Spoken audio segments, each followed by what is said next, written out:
time to put down your rod and pick up your headphones. Join JC and Andy from Ebb Tide Tackle for The Outflow, the podcast talking all things lure fishing with hardcore fishers from all over the world. Ladies and gentlemen, welcome back to The Outflow. I'm John Carhill, and of course, Andy is here. Hi, how are we going? We are still, unfortunately, in COVID isolation with a really big hope that tomorrow restrictions may begin to be eased and some local fishing might just be on the cards again. That's our dream right now anyway, and I'm hanging on to it hard. Today, we're joined by a guest from sunny Echuca, a true riverman and what I'd call a river specialist, a guy who can put some really impressive Murray Cod on the deck with regularity, Ray Clifford. Good morning, Ray. How you going, John? How you going, Andy? Good, mate. Good to meet. Good to meet, yeah. Ray, we are in the middle of isolation. What have you been up to other than fishing?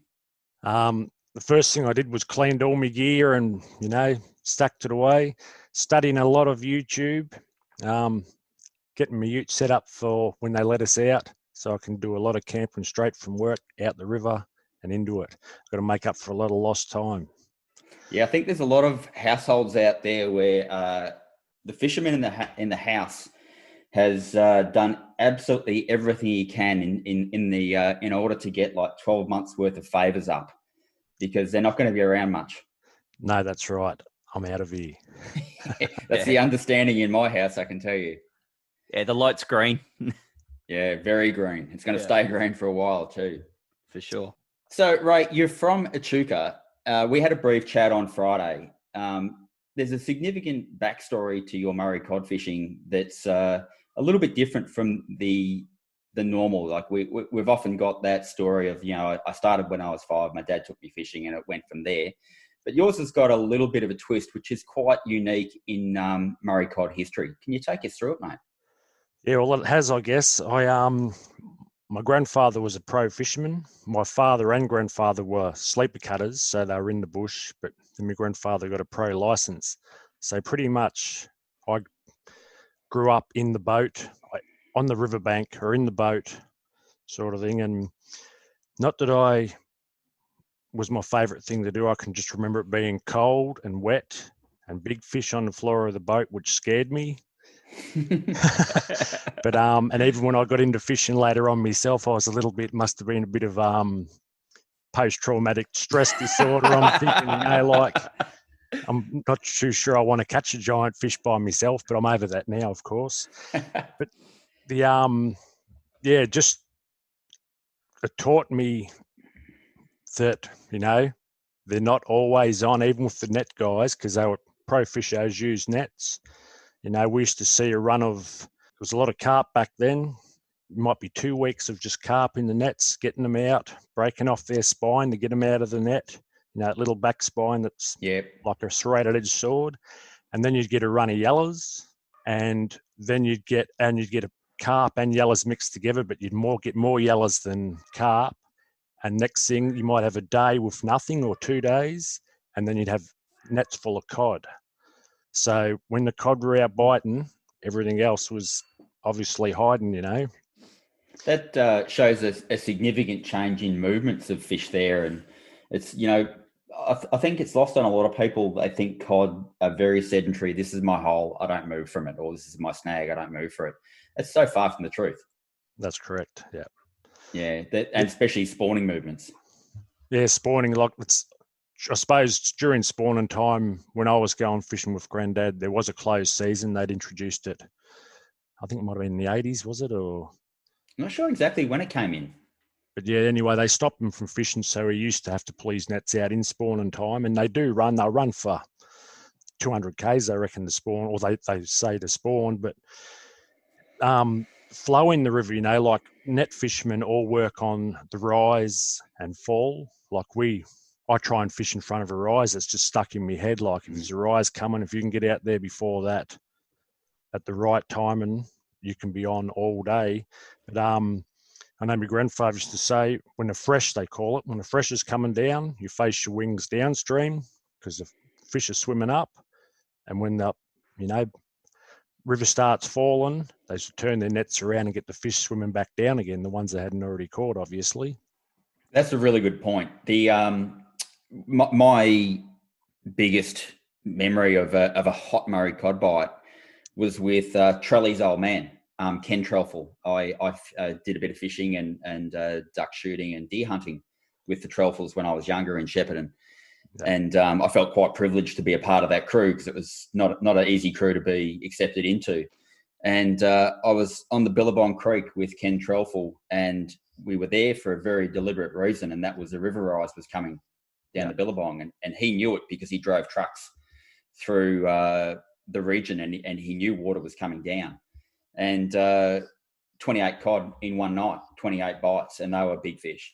Big fish, yeah. Well, that's where my grandfather fished, actually. He fished near Moolameen, but the Edwards and the Billabong, and he actually fished the same river for 26 years and made a living out of the same spot for 26 years, didn't chase them anywhere. So it goes to show that they, you know, if you can make a living out of it, they obviously keep coming through, sort of thing.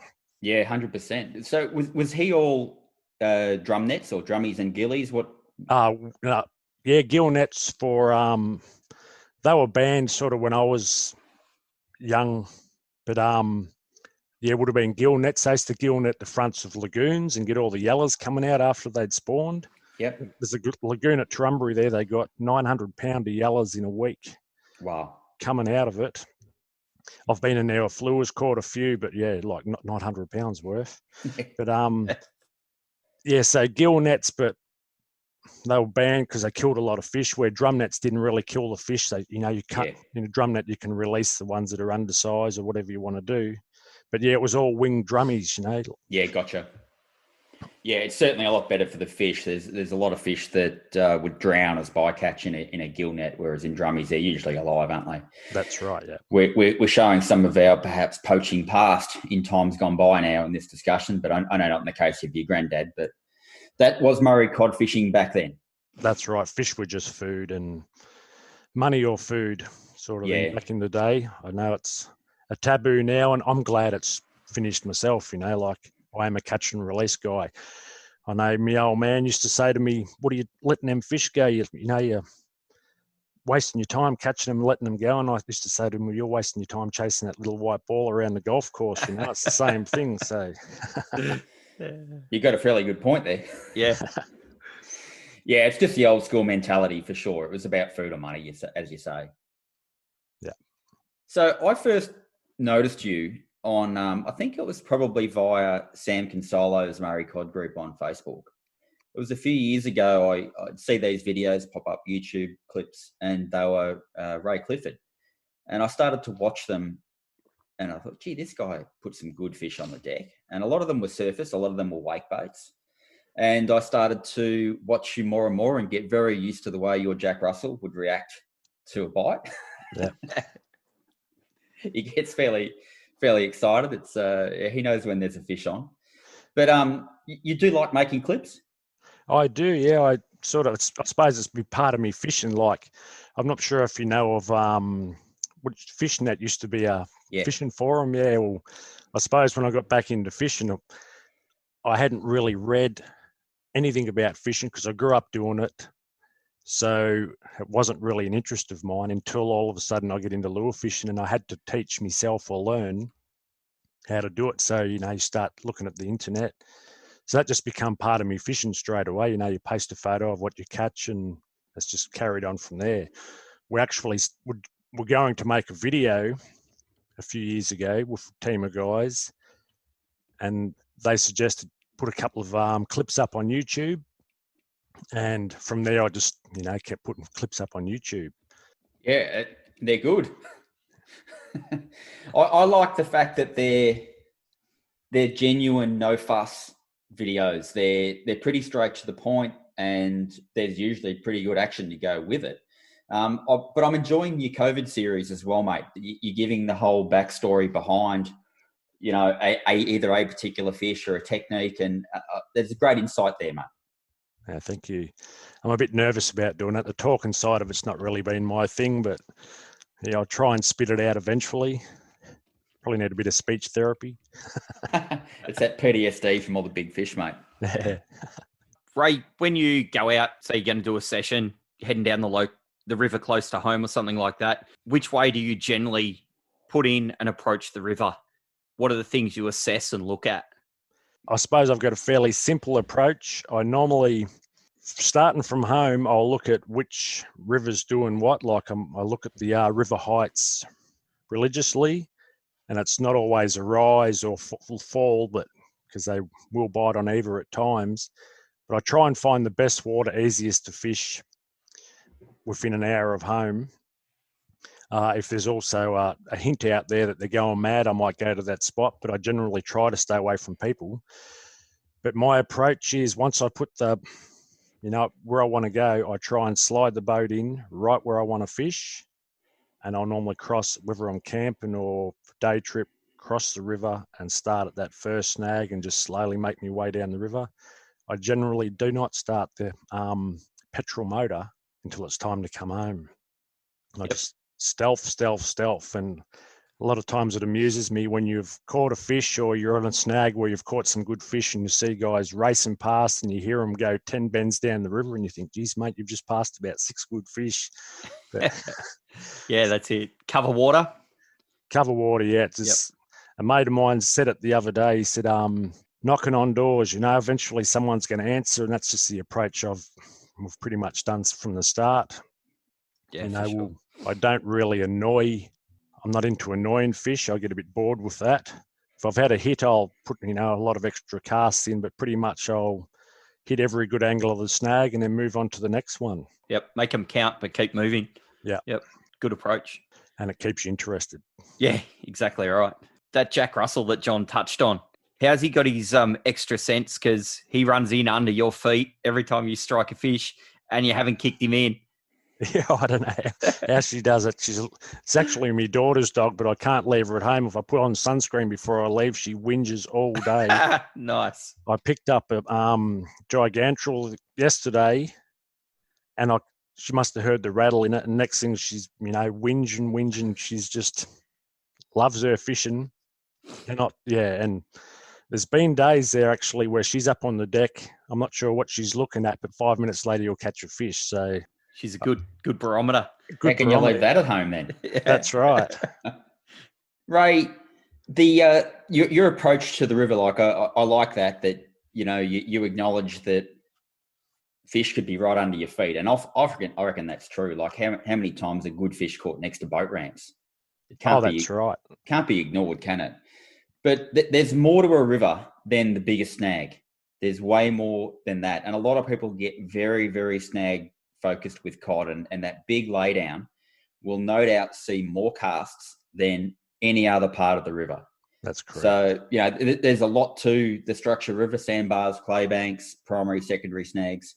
How do you break it down, and what's your focus? Yeah, well, I guess you've got to, I suppose when I say my approach to, I might put an hour into surface, hour into subsurface around the snags. I might drop-offs in the middle. Like this side imaging now is so good to show you stuff, but you've got to find where the fish are. Like you might have a season where they're all up the top or for months up the top, and then we've caught the same fish at the bank at the top of a snag. There was one snag there in particular. It was 26 foot into the water. We trawled him up, I think 3 weeks later at the very bottom of the snag. We knew it was the same fish. He had a bit of a hair lip, exactly the same length. So you really got to find them. And I actually watched your thing of following the fish through the lake the other day. Yeah. That's the same as the river at Turrumbry there. We've had them, this bend, one particular time a bend was firing. I thought the fish are on. I went 6 bends down the river to my favourite spot, spent 4 or 5 hours for nothing, went back to where the fish were firing and caught another 3 fish. And then every time I went out after that, the fish slowly moved 3 or 4 bends down the river. In numbers, yeah. Like we've seen them stacked before, and big fish stacked, 2 bends up the river, you can't get them, but they're stacked there for a month. What they're doing, whether they're pairing up or testing each other out. But they can also, top of the snag, bottom of the snag, drop-offs, but we've also seen them like pelagic fish, not that I really know what sea fishing is all about, but around bait balls in the middle of the river in, 30 foot of water, and the fish are 20 foot or, 15 foot off the bottom underneath the bait balls, gobbling them up. We've caught some good fish casting through them and also trawling through them. Yeah, that's really interesting to hear you say that, Ray. We're used to that we're mostly impoundment fishermen. Like, we love fishing the river, but Eildon's 2 hours from home, so it gets a lot more attention than the Murray, which is 4.5. Yeah. So it's what we do, and we're so reliant on sonar or more down imaging and side imaging. You don't hear about a lot of people placing a stack of emphasis on it in the river itself. It's good to hear that. Oh, now you cannot go. I pretty much just run side imaging. I really hardly use down imaging anymore. It's just side imaging, and I'm just looking for structure most of the time. I will swap it over to, if I find a big bait ball, I'll swap it over to down imaging. But most of the time I'm looking for structure that no one's really hit hard. You're always looking for that secret spot that hasn't been hit. That submerged laydown that isn't obvious to the eye above water level. That's got to be a pot of gold, surely. That's right. And there's spots in the river that haven't changed. Like, it gets silted up in certain spots, but there's clay banks and clay bars and rock bars in the river that up until now a lot of people didn't really know about. The older guys, when the river fell away, they would have known about them, but us guys, because it's high and steady most of the time, had no idea they were there until side imaging come along. Yeah, what brand of side imaging are you running? I'm just running a Helix 7 Hummingbird. Yeah, they've certainly made a name for themselves, especially in the freshwater scene, Hummingbird. Yeah, well, they're a good shallow sounder apparently. So yeah, I've just had Hummingbird from the start, so I sort of know how they work. But yeah, I'd like to spend a bit more money on technology, I tell you, but. Yeah, I think that's one of the big points with technology is, you don't have to have the hottest brand that's out there right now, but if you know something and know it well and know how it operates, keep with it. If you're familiar with that tech, it just works. You can drive it that little bit better. That's right. Yeah, for sure. Know your gear. That's number one, whatever it might be, down to the lure that you're fishing, knowing exactly what it's going to do even when it's dark. You just got that back knowledge that you can't replace. So I've seen a lot of your videos have been surface fishing, but the more I look, not exclusively so, I'm seeing swim baits there as well. So when are you tying on what? Tying on pretty much at the moment. It's hard to go past surface. Seen so many good fish. Like, I've seen more fish on surface than, well, I shouldn't say that. I've seen more fish trawling than anything, but lately surface tricked a lot of fish.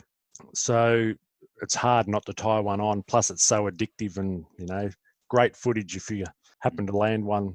So that's pretty much the approach. Start with surface, and then, I don't know, a few videos there I've gone, geez, I might change to something else and caught one on the surface at 10 o'clock in the morning sort of thing, but in full sunlight. But pretty much mix it up for an hour. Surface, spinnerbaits. I love spinnerbaits. I actually love mumblers. I can work them through any timber going, and they always come off with the flick wall 99% of the time. Hard bodies, I don't know. I kind of think about what they haven't seen a lot of, and at the moment they've seen a lot of surface in the river. They have not seen many swim baits at all. So, that's kind of my new go-to in a short period of time. I definitely want to come back, and I'm sure Andy does as well, to really dissect your use of swim baits in the river, because swim baits in current is a whole other thing. They're a snaggy lure. But just to go back to your love of surface, our good mate Christian Georgopoulos, who fishes the river a lot, he fishes surface a lot. And I think a big part of his theory is I can fish it over anything. And unless I cast it onto something, I'm not going to get snagged. He's in the game the whole time. That's right. And that you can actually put surface lures into spots where, I do not like casting over top of timber because of, getting snapped off and whatever. But surface lure, you've got a bit of a chance to, fish areas that you wouldn't put a lot of other lures. And Yeah, you can put them in ridiculous places, can't you? That's right. Get the bite and worry later. Yeah, well, surfers I actually use 80-pound leader, so something you've got a good chance of holding on to them, sort of thing. If they do snag you up, you can get in there and get them out. But surface fishing that's a good point, because they're not going to be leader shy. No, that's right. In that scenario, it's not even a consideration. No, that's correct. You can get away with doing, heavy leaders with that, where you can't with spinner baits and hard bodies, but because it's like the under the surface, that's right. But yeah, I've noticed in doing a fair bit with Kish that a lot of the surface bites tend to come well out into the river. They're not the traditional, hard in against the root ball, right hard against the big thick timber, but more when the surface lure is actually swung out into the current and it's going past probably almost the outer limbs of a laydown. And a lot of people might think, oh, I'm out of the game now, but that's when the bites often come. Yeah, so many bites have come halfway to the boat from where you've casted. Like generally I'll still cast to the back of the snag, but or work it through the middle of the snag, and most of the bites come at the head of the snag, whether the fish have followed you out there or whether they're sitting out there. Who knows? I don't know where they're exactly sitting, but a lot of the bites, maybe they're thinking, well, like, they must know their snag. Maybe they're thinking, well, when I take it out here, I don't, I've got it, sort of thing. I don't have to worry about bumping my head on a snag. Yeah, true. And I'm sure they do plenty of that too. And that's a good point. Like we don't know if those fish are holding station out wide or if they're following, and that's just the point where they commit. Like unless you've got that fish on a side image and you can say conclusively, but we're guessing a bit. That's right. Well, I know that I've seen them sitting in nets in fast current, and they can be sitting head into the current and just their little, pectoral fins going. It doesn't seem to affect them. Like current really doesn't, they're not running all day there. They're just sitting there doing it easy. So I suppose they're built for it. So I have found them solid bit of snag on the back of the snag. I have found them, 20 foot off the bank, sitting out there waiting for a silly fish or my lure to come past, sort of thing. So you just find them everywhere. It's their domain. Yeah, that's it. I think the application of reading the water comes into it a lot. Like trout fishermen and fly fishermen especially, it's drummed into them. You have to be able to read the water. You've got to read the water. And it's more about currents and, eddies and that kind of thing, whereas guys will just get focused on, there's a cod, hit the snag, not so much how the water interacts around the snag. Yeah. That's right. So if in weir pools you can hit, both sides of the snag pretty easy, there's not a lot of flow, but once you get up into this current, you've got to, try and picture how the snag works. If you cast the front of a snag 10 foot off the bank, your lure is going to be washed in under it and you're into all sorts of trouble, sort of things. So you've got to, pick your prime spots where it's going to be in the zone as long as possible before the current takes it. And so out of interest, mate, do you, when you're in current especially, do you try and work on your electric up current, or are you slowly working back down current on the electric? I'm slowly working back down. Yeah. And is your cast primarily to the side and then sweeping downstream, or are you casting upstream? I'm casting, I pretty much both, cast backwards, not so good for video if you're casting behind the boat because the camera's not really looking, but if you can sort of picture it, you cast the back of the snag, but try and keep the tension so your lure is staying in the current right along the snag, Yeah. And then I will hit the heads, anywhere I can get through the heads, and then I'll hit the back of the snag. I heard someone once say, never cast the back of the snag. You hit them on the tail, scare them away, but there's a lot of fish in that fast water sitting at the back of the snag. They're sitting that step behind it, so they're using the snag for shelter, and you're putting the lure still in front of them. That's right. And if you bait fish, there's a lot of little fish at the back of them snags. So whether the big fish are in there looking for a easy feed or, I don't know, like I say, it's their domain. They're on every part of the snag at times.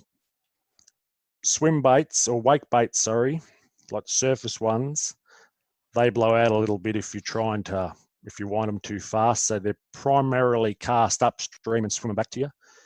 Yeah, paddle surface lures, you can cast them any way you want, really bring them back against the current and they do all right.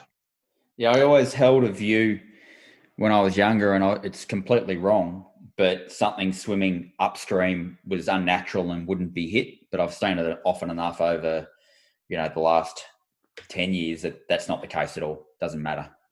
No, it doesn't matter. No. Just about found them in every section of water you can think of now. I know there was a bank there when I first learned how to trawl. We're always hitting the snags all the time. And my father took me out who knew nothing about trawling. He bought a boat. He thought he might get into doing a bit of trawling himself, and we're on the wrong side of the river, no snags. I didn't want to say anything to him because he knew more than me, but we're fishing, where the fish would run instead of snags. We're just fishing this big, flat, dirty mud bank, but the water had already risen. So we was fishing, we were trawling lures as if they were swimming towards a net, and I've nailed my first 2 cod on trawling lures, actually, after spending 6 months with the mates, hitting the heads of the timber for nothing.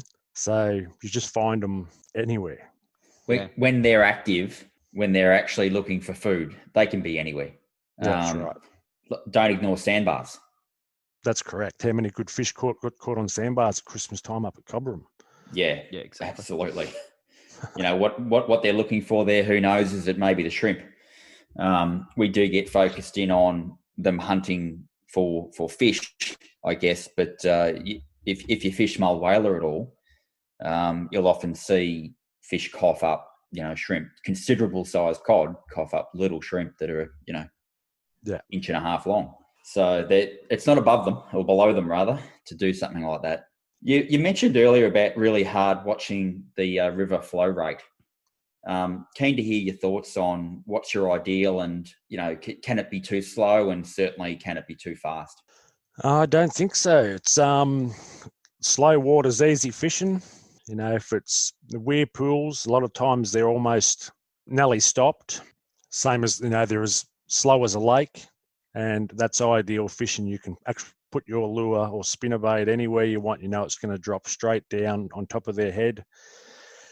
Fast for us, like fishing wise, it's hard work. Lure loss can be great in fast water. It's just so much harder work. But fish wise, look at the fish around Cobram. That water up there roars up there, and look how many big fish are up there. And it's crazy the size of some of them. They're like the old South Australian days. Some of the fish is getting pulled up there. So for the fish, the water does not matter. I think there's more fish in fast water than slow water, sort of thing. It just hurts us more, the fast water. Certainly hurts the lure losses at times when you're going subsurface. What's your ideal flow rate? Weir pools is my ideal flow rate for comfort, but I don't know, the water up, like the Narrows and it's near Barmer. Yep. A lot of fish been caught there over the years.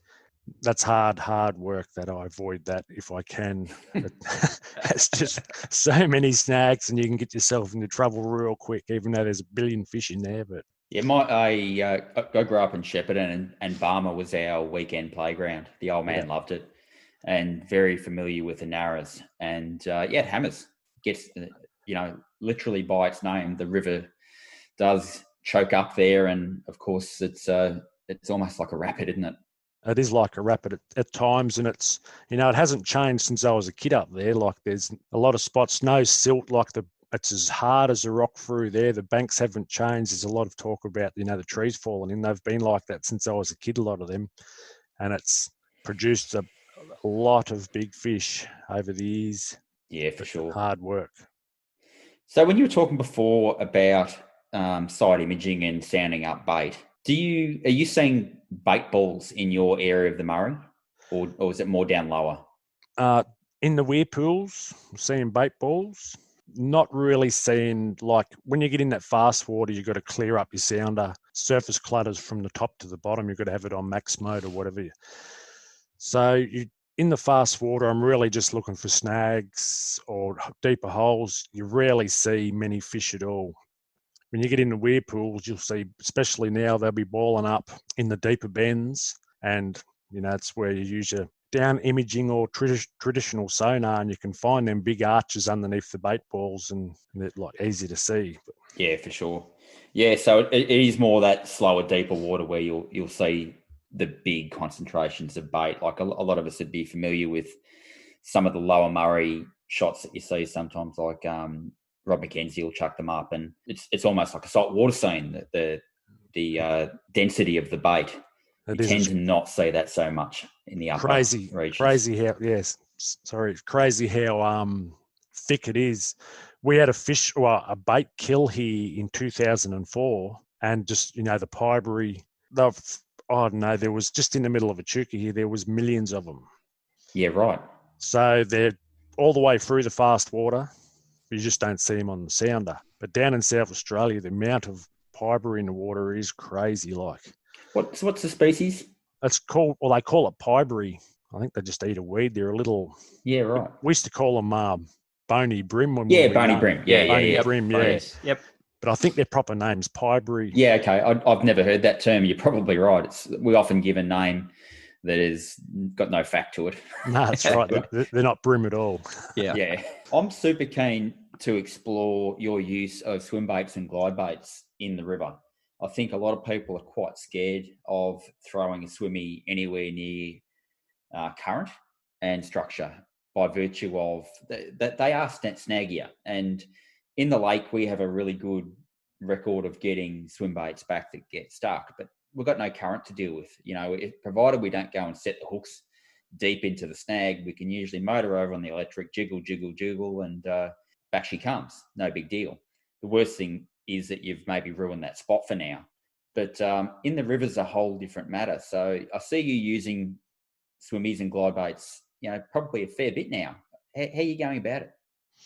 Yeah, well, in the actual current, I would probably cast to the snag and bring it back, so it's not going to get washed into the snag. That's all you got to do. Like, the fish is sitting there, because most of the current, like cobram and all that's only 2-3 meters deep.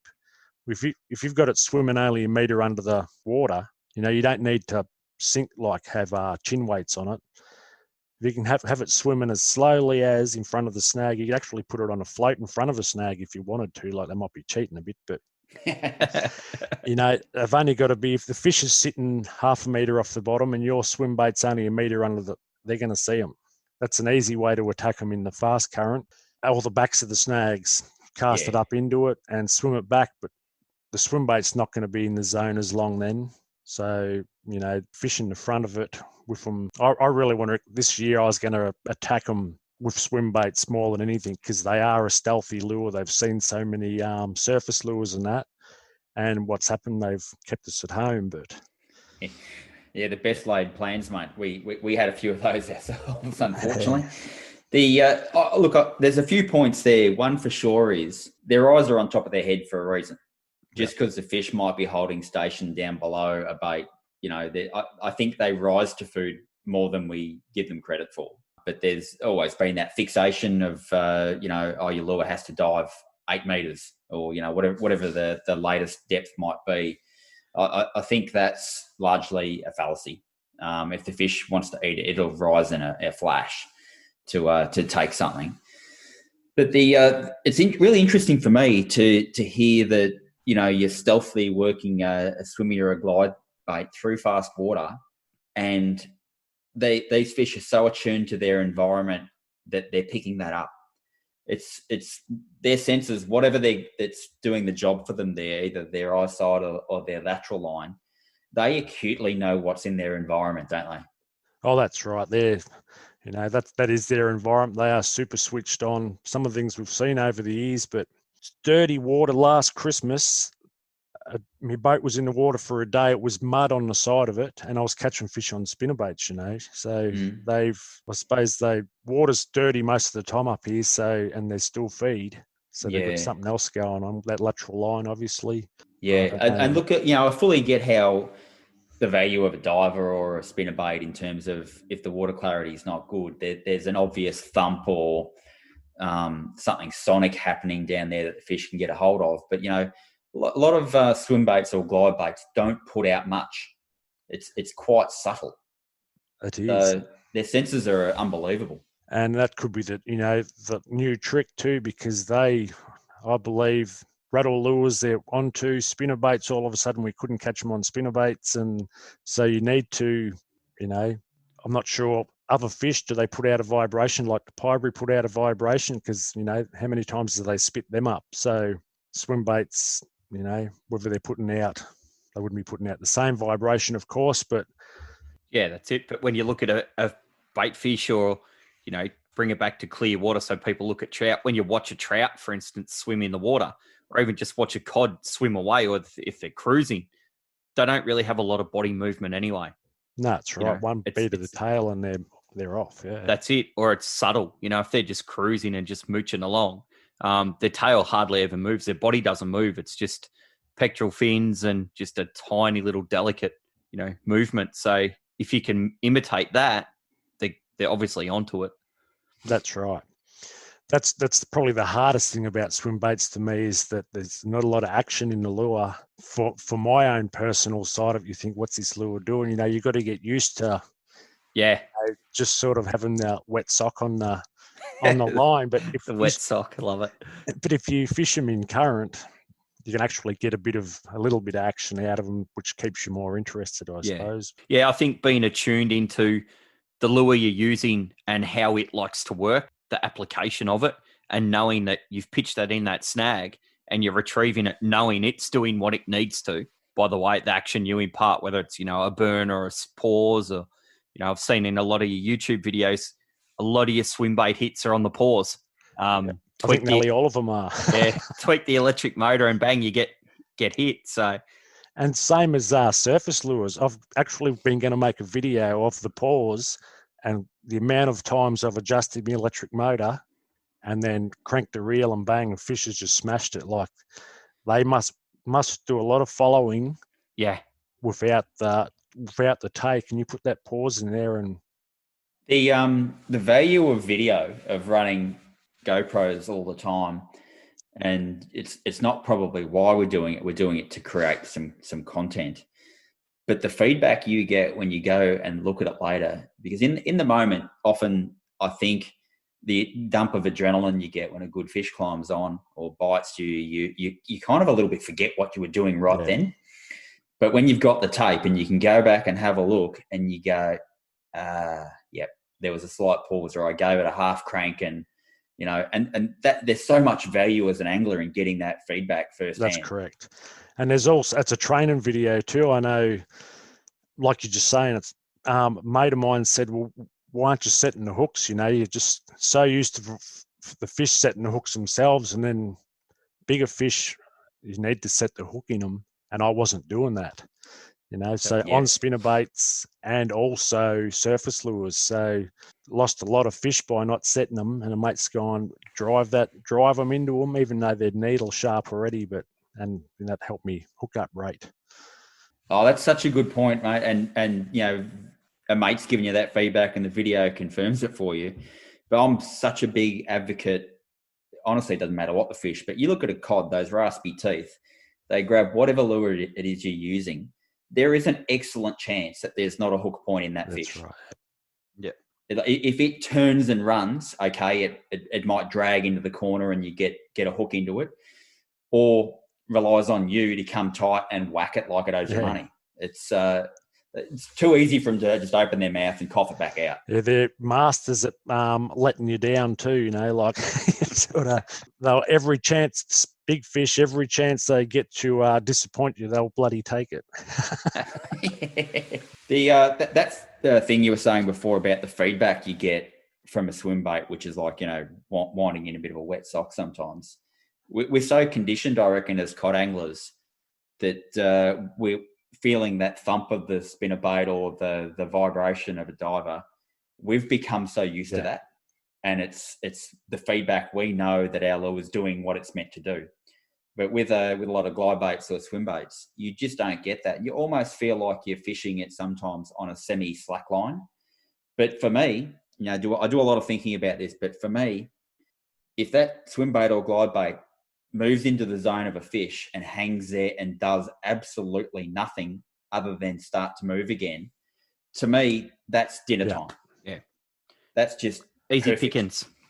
Versus that thing that's rattling and crashing past me that doesn't look that natural. But, we can't rule it out. They catch a lot of fish. Let's not ever say spinnerbaits don't work or divers don't work, because they do. But in a heavily pressured waterway, if you can put what effectively is like live bait in front of them, man, it just makes so much sense to me. Well, that's right. Yeah, it's all new to me. Like I said in a video, I've dismissed it for a little while, thinking they were for something else, which I should have never have done. They are the whole new ball game. I will keep using my conventional lures, but pause has sort of shown me that it's a visual thing on the paw, surely. I haven't even got any catch scent or anything, but looks like a fish, must be a fish.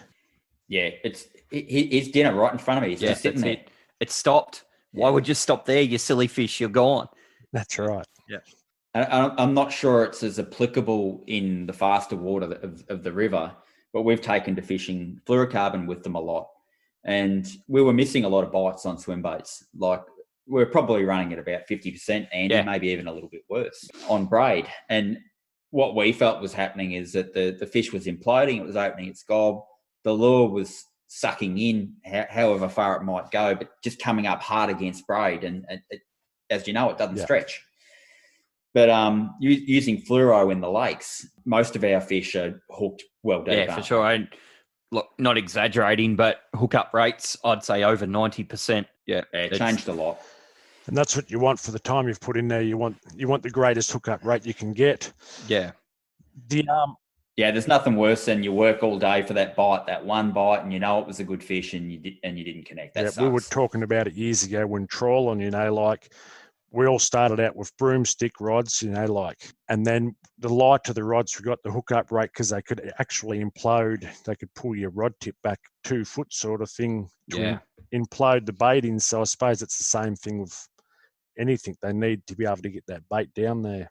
Yeah, that tackle, the changes in tackle, like my old man's old gear, it's probably like a 15-kilo tuna stroker is what he would use for cod gear with an Alvey sidecast. Right. Seriously, that was his gear.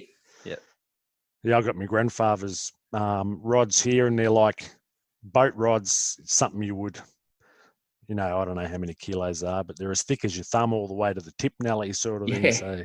Same stuff, mate. And they're glass too. They're heavy and no doubt handle any cod made. But back when men were men. Yeah, exactly. That's the disgraces that we've become now, right? In a normal year, fishing throughout the season, how do you generally vary your effort? So start, I guess, the easiest spot is cod opening. We're straight into it. Do you approach the start of the day a certain way then compared to midwinter? No, I reckon I'm a pretty simple man. I pretty much start at, I avoid wake boats. It's the only thing I do. Other than that, I pretty much fish nearly every stream the same. Winter, obviously, I'm more concentrated on the big fish. Summer is different, of course. After Christmas, I'll probably have a month off fishing. From Christmas Eve till probably middle of February, I don't really do much fishing at all. Even though they're out there, there's plenty get caught. Loads of people as well. Loads of people. But my fishing doesn't really change through the year. You just probe, spend an hour on each area, and there you go. It just changes. Sort of, if you spend an hour on each thing until you get in tune to what they're doing. I know I've spent times up at Trumbury there. I spent 6 hours one day trawling for nothing. And then I thought, time to go home. I'll just flick this one snag. And in the next half an hour, I caught 6 cod up to 94 centimetres within a metre of the top of the bank. So it's pretty much summer or winter. That's how I go about it. I just mix it up every hour until I find what they're taking, where they're taking it, and then my next trip starts with that, Nelly. Yeah. So if you're in, say, midwinter targeting big fish, do you upsize lures to start with, or you're working through your same sort of general pattern? Well, pretty much upsize lures all the time. Like in summer, if you take the missus and the kids out, you'll use little orgies or smaller spinnerbaits because, you've heard the peanut theory before, haven't you? Yeah, for sure. Yeah, so that's there's so many shrimp in the water, they don't really need a big feed because their guts are full of shrimp. But in winter, that's when they're chasing lures or chasing bait the most. Yeah. So the big easy offering is always, you're going to take a plate full of roast over a peanut when you're starving hungry sort of thing. Yep. So most of the year I start with big baits. It's just only, in the hottest part of the year when there's a million shrimp, smaller lures. Yep.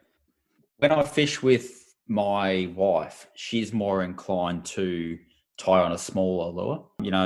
Little 75 mil crankbaits, divers is probably, I often see her do that, and I just shrug my shoulders and go, yeah, no worries. You'll probably get more bites than me, but there'll be small fish. But there's been a number of occasions where she has whacked really, really good fish on those small baits. So, you might be onto something there in terms of like the shrimp. In summer, definitely. Like you see them, I don't know how many times we've seen them cough up 20 shrimp. Yeah. Their belly's sort of half full all summer. There's so much food in there, and fishing can become so hard in summer. So that's hard for me in summer, 40 degrees, and it's hard to catch the fish with big baits. Quantity of fish is not really there.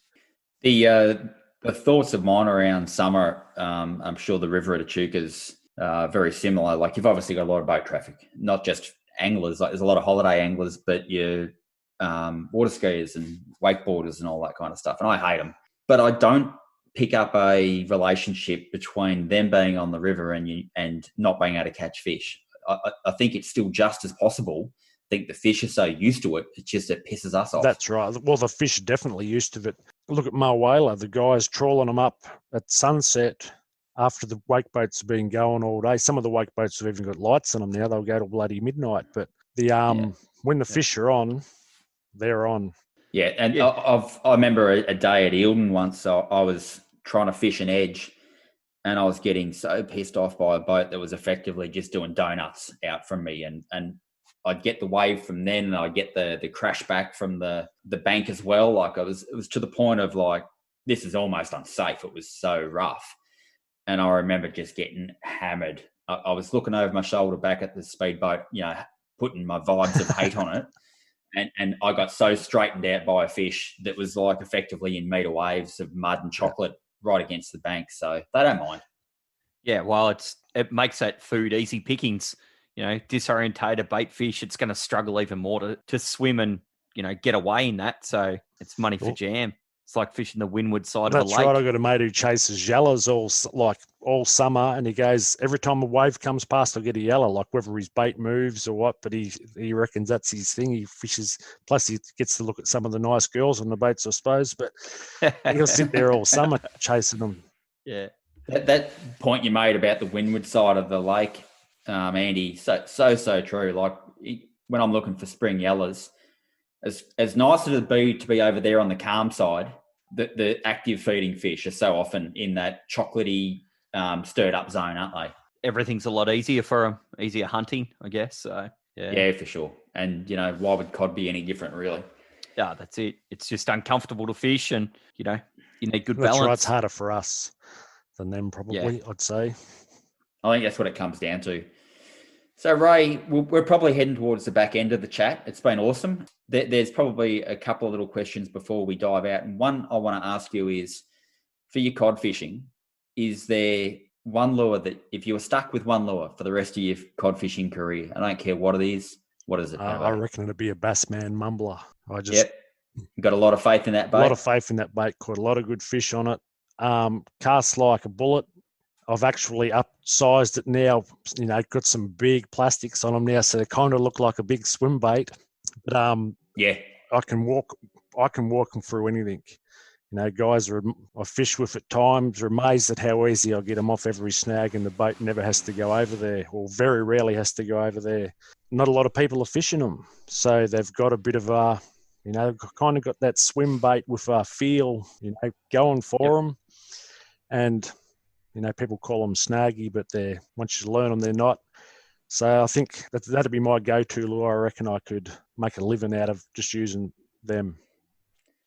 Sure you could. The interesting you talk about, making it almost like a swim bait with a big plastic. We were doing just that a couple of years ago with kind of dropped off it now, but I fish mega bass products a lot. I fish maggrass a lot. So does Andy. And 8 and 10 inch maggrass, we were putting a chatterbait blade in front of them, fishing them like a swim bait, but just to the point where they were so slow that every now and again the blade would do its thing. It wasn't a continual mumble. Yeah. It was just every now and again. And you got that, that's a very direct feeling you get through the line. And that was really good in low light in impoundments. Yeah. The mega bass, what's it? Garuda, yeah. Yeah, no, I'm going to invest in one of them one day. I reckon they will be killer up in the fast water. What do they go to, a metre under the water or? Yeah, so if you're crawling them along, they'd be lucky to go a few inches. But as soon as you got some current involved, you could easily have that thing down a metre without a chin weight on it. And if you were putting a chin weight on it, not so it sunk, but so it was not so floaty, you could easily have it down a couple. I reckon in the fast water, they would be killer. I'd advocate that because they're not snaggy. You can walk them over anything. Like if you know your timber, or you can walk them over stuff, can you? So that's even better. Yeah, the moment you feel kind of that, you tend to get that feeling of the lines coming tight, and then as soon as you feel the lures hit, whatever, just stop whining, float up, and it'll just come up that little bit, and walk it over anything. Just wanted to wind back onto the mumbler, and they are renowned by a lot of guys to be super snaggy, so people crack it and won't put them out. What tricks do you use, or how do you fish them so you don't hang them up so much? I let them hit the bottom. That's probably the only time you might get into trouble, but just same deal. Basically, you can't let them float up, so you feel your line hitting the timber. You can actually give them a little flick with your rod, like, bounce over that bit of timber. Pop them over. They do get stuck, though, at times, and it's the old line flick, Yep. I just pinch my line. Mackenzie showed me this trick, so I can't claim it as my own, but pinch me line, and it's not a hard flick, it's just a subtle flick. And them vibes and like doozes do exactly the same thing. They bounce off, exactly the same. Even though they might stop more often, they are very easy to get off. So that's the only trick I've got to get them out of the timber. But just don't drive them in when you hang up. That's it. And that's a trick for young players is to recognise the difference between what a bite feels like and what coming up hard against something feels like. It is different, and you've got to concentrate. That's correct. Yeah, a bite's pretty much once you get it. Like we've all driven them into a snag, thinking we're on here when we first started, but a bite's pretty easy to detect after a while. Yeah, they're fairly obvious. So, is there anywhere in the Murray Cod range that you haven't been yet, but you've just got to go one day? As in location? Yeah. I haven't been to Copeton. I sort of don't really see the point in driving 1,000 miles to catch a big fish when they're here, but I would like to have a look at the place one day. Fishing clear water special. I've been to Eildon twice, only caught a big yellow. Got chased by a big cod, but he turned around when he seen me standing at the boat sort of thing. No idea how to fish the lakes. I suppose I'd learn if I had to. But I suppose my favourite place in the whole world is, that Lock 8, Lake Coleraine, down below Mildura. You go down there. I used to go down there by myself you'd spend a week down there and not see another person or boat. That was, God's country. If I wanted to travel again, that's where I'd probably do most of my fishing this time of year, but that's too many good fish at home now to go too far. Yeah, it is hard to drive past, really good fish and lots of them to go and chase them somewhere else. If you ever do make that Copeton trip, every bit as good as Copeton is the Boulder Country rivers. They're absolutely amazing, and they're clear, and you almost feel like you're in trout water a little bit, but there's some big badass. That's right. I actually spent a bit of time in Narrabri working, which isn't far. It's only an hour and a half from that Boulder Country. Yeah. Oh, do you want to go fishing? Do you want to go fishing? I wasn't really into fishing at the time. No, I'll be right. Could have had access to so much private property. Give it a miss. Wow. So, you get a few regrets in fishing, and that's one of them. Yeah, kick yourself over that one. You made it. That's right. All right, Ray, it has been fantastic picking your brain and getting an insight into how you predominantly fish the rivers down around your way, around Echuca and the Edwards and Walcool, all the tributaries around there. Thank you so much for giving of your time, mate. It's been awesome. A lot of river guys especially don't give up much info, and you've given up some absolute gems here. So, guys, make sure you have a listen. Listen to the little hidden meetings that might be behind some things there. Ray has given up some beauties, and check out his YouTube channel. It is simply called Ray Clifford. There is, 40 or 50 videos there, and each one of them is gold. Ray, thank you for your time. Thank you very much, John. Thank you, Andy. Thank you for listening to The Outflow by Ebb Tide Tackle. Subscribe to the podcast to listen to other episodes and stay up to date with new releases. And don't forget to rate and review.